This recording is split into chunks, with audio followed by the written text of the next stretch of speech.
Ladies and gentlemen, boys and girls, greetings and salivations. So we're working on the ms660, and we're gonna port it. We're gonna port the the muffleizer. So have a look-see. Here's my flashlight. Pull the muffler off. Now look at the size of that exhaust port, that, whatever you want to call that. It's not a manifold. Anyway, the exhaust exit. Yeah, let's do this. There's my finger for a reference. I'm holding this flashlight in my mouth. Now look at the exit.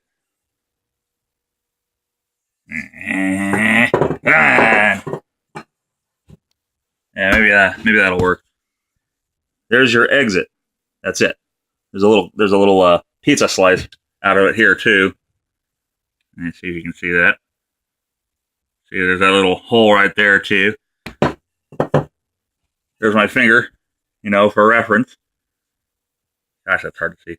Anyway, compared to that, not enough, guys. Not enough. The reason that they did that, and then you got this stupid thing too. So there's your hole, and then right behind that hole is this stupid thing with all these little holes drilled in it. The reason that they did that was kind of a multifaceted reason. Number one, it had to pass emissions. They wanted a certain level of emission, not to exceed that.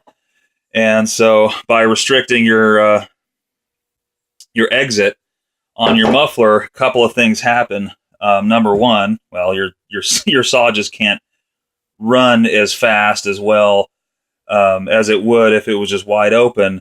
That happens, but then also there's a bit of a scavenging effect, a bit of a pressure effect in this thing that I don't want to get too far into because it's complicated, and I'm not a mechanic, but I've been working on saws my whole life, so I at least understand it. But basically, when the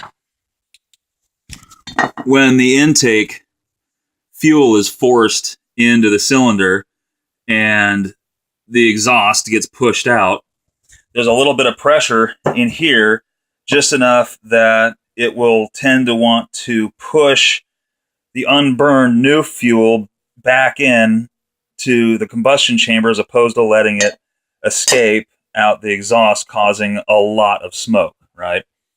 But it robs the saw of power. So we're going to knock this thing out of here. First thing. I was just going to open that thing up, but rather than do that, I'm gonna port it. I'm gonna get artsy fartsy with it, just to be cool, right? So check this out. I'm such a scrounge. I found I found this in one of my treasure trove piles that my wife calls trash. I call it treasure. And it's just about the right size for little bitty exhaust ports. Little bitty exhaust ports. So they're gonna go on the muffler. On the muffler cap, I don't know, somewhere around here. I'm goofing around with them, trying to figure out a cool design. I admit I'm super utilitarian, but at the same time, if I can make it look cool, why not? So anyway, again, I don't know how to edit, so I'll just show you guys the finished product. But there it is. Now the other thing you got to do if you're going to do any type of exhaust porting, if you're going to be changing how this saw breathes at all, you're going to have to be able to adjust the carburetor, because by allowing this saw to breathe better, to run faster, that means it's automatically going to lean out the mixture. And when you lean the mixture out on a chainsaw or any two-stroke motor, two things are going to happen. It's going to run faster and it's going to have less lubrication. Those two things together, obviously, no bueno. And what you'll wind up happening is you'll overheat the saw, and you'll burn out the exhaust end of the cylinder and piston.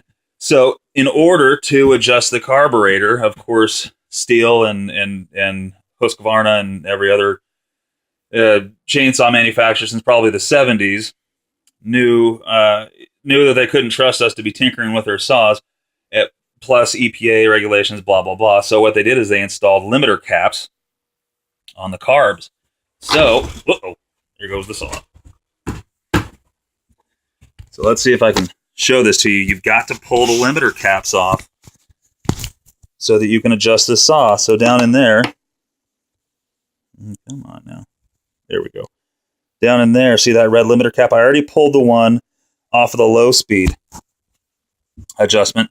They gave me a little bit of wiggle room on the limiter cap with the low speed needle, but the high speed jet, zero wiggle room, nothing. They don't want you moving it. So cool way to get your limiter caps off. I'm going to choke myself with the light here again. Actually, we don't need the light. You can take a little drill bit, not for actually drilling, but for getting down in there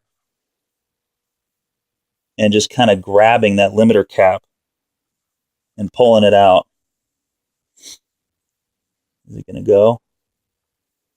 Sometimes they're more finicky than other times. Now, this worked on the other one. Come on, she's almost there. Well, it's loose anyway, so now maybe I can use a hemostat real quick and get that guy out of there.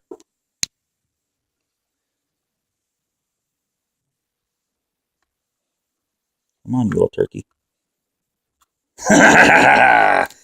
Victory. Wait, there it is.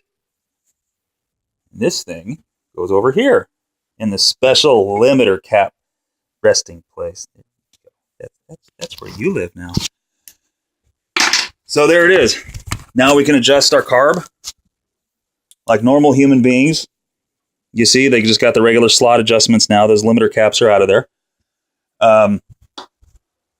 So yeah, I wish I could, show the build and show the work, but I don't know how to edit, and that'd just be way too long of a video. So we'll do another video once she's done. Should be pretty cool. Catch you guys later.